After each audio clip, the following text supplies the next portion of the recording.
आज हम जानेंगे प्राचीन भारत का इतिहास, संस्कृति, एकता और विकास की कहानी। तो सबसे पहले जानते हैं कि इतिहास का महत्व। इतिहास से हमें यह जानने को मिलता है कि प्राचीन मानव समुदायों ने समाज और संस्कृति का निर्माण कैसे किया, कैसे उन्होंने नई नई चीज़ों का निर्माण किया, नई नई चीज़ों की खोज की। कृषि और बसावट।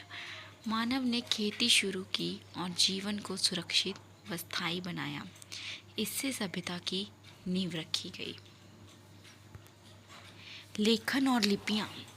प्राचीन समय में जब तक कोई समाज लिखना नहीं जानता था, वह इतिहास का भाग नहीं बन सकता। प्राचीन लिपियाँ ज्ञान का आधार हैं। इन लिपियों से हमें पता चलता है कि उस समय के लोगों में भी ज्ञान मौजूद था। अनेकता में एकता।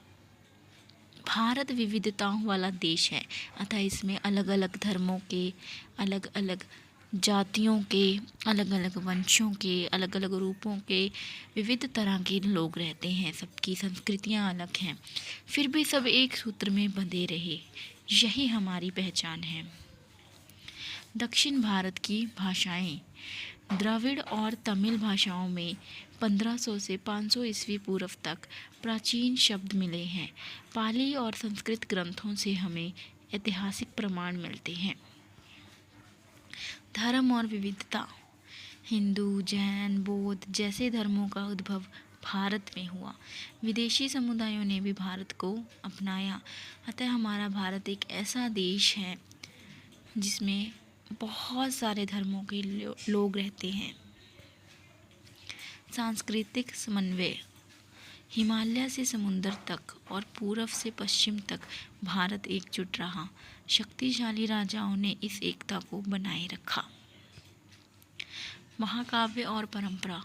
रामायण और महाभारत जैसे ग्रंथों ने संस्कृति को मजबूती दी। इनकी कहानियाँ पूरे देश में फैली। ये हमें अच्छे आचरण का संदेश देते हैं।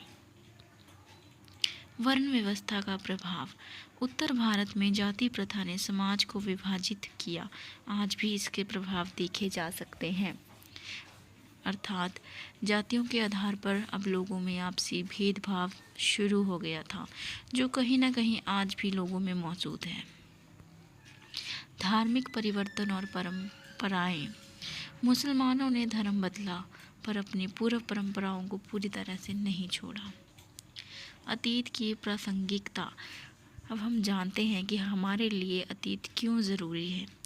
निचले वर्ग और महिलाएं आज भी पिछड़े हुए हैं, यानी कि जो निम्न जाति के लोग हैं और महिलाएं हैं, वो आज भी पिछड़े हुए हैं। सामाजिक विषमता आज भी चुनौती बनी हुई है। निष्कर्ष। अतीत का अध्ययन केवल जानने के लिए नहीं, बल्कि समाज को सुधारने के लिए भी ज़रूरी है।